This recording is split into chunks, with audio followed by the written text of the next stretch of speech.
तुझे देखा तो ये जाना सनम.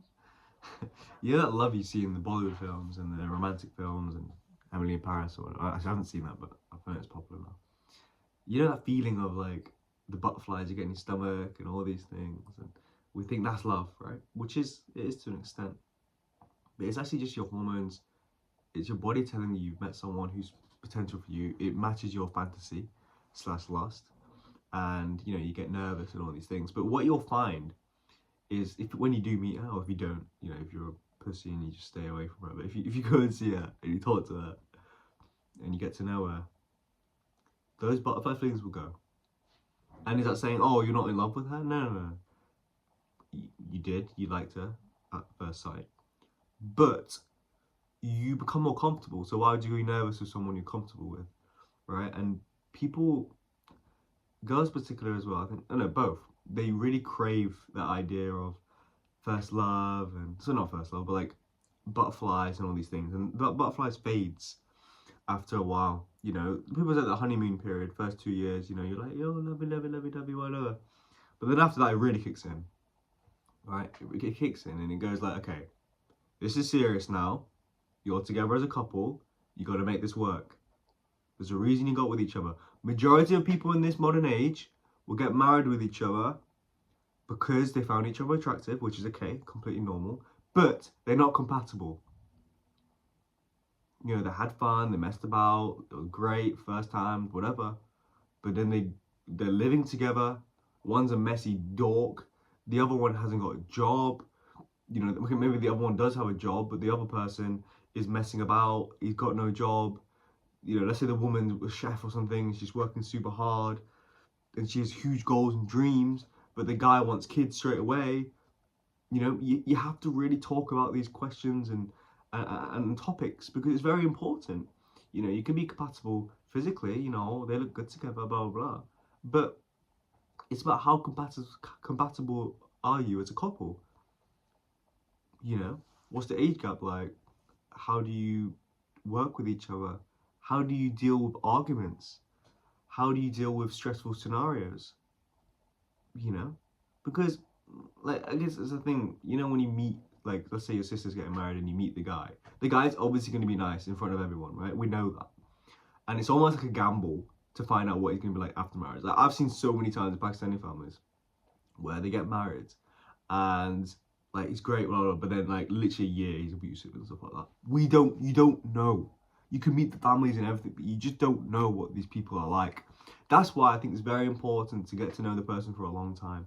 And like I said, it's a big risk and gamble. I'm talking about marriage, not necessarily dating, but like because it's the biggest decision you're gonna make, especially as a guy.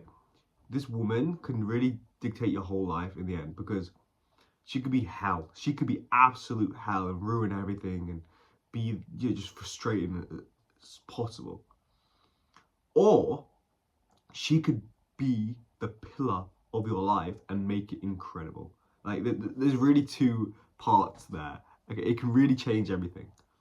Um, but do I think that the gamble's like a risk willing to take? Yes, 100%. Because you know a lot of successful people you'll see have got a woman who's with them by their side. But then obviously you've got the Johnny Depp stuff and all the law and court. This is why you got to be careful. You got to pick a really good girl, not someone who, you know, I'd say someone on social media all the time posting thirst traps. People who crave attention tend to be daddy issues and stuff like that. But really get someone who's loving, feminine, caring, wants kids. Unless you don't want kids, whatever. But just someone who's there for you at all times, and you're there for them. You know, you protect and provide, and she nurtures and cares. I think that's a really important thing to do.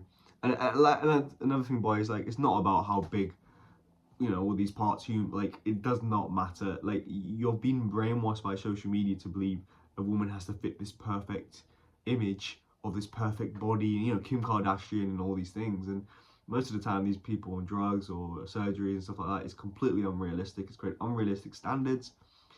And of course, there are some girls like that, but it's very rare, and most of them will crave attention. I mean, if you're going to get surgery for your body parts, you're more than likely craving attention. You're on social media, all these things. So you just want a nice woman who's there for you, and who's very attractive not necessarily in the face. Of course, you've got to find them attractive, but in their heart, you really look at them and you go, she's a beautiful woman at heart. That's what you want.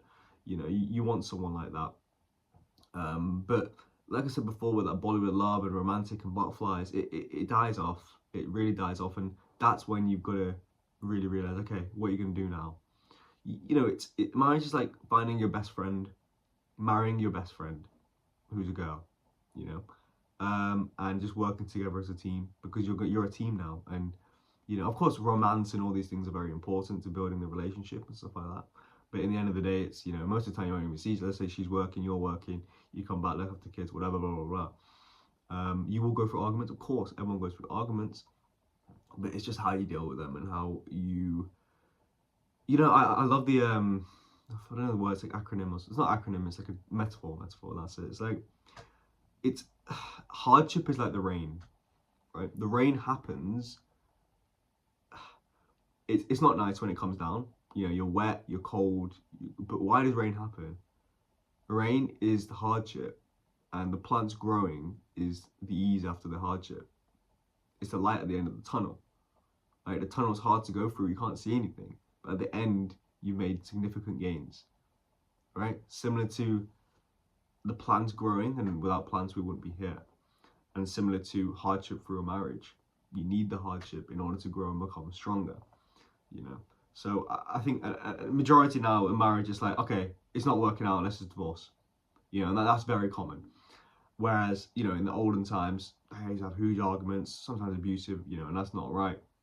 But they just fought it through. You know, if you're married, you have to, you've made vows to be with each other for the rest of your life. So you have to work hard on it and keep going.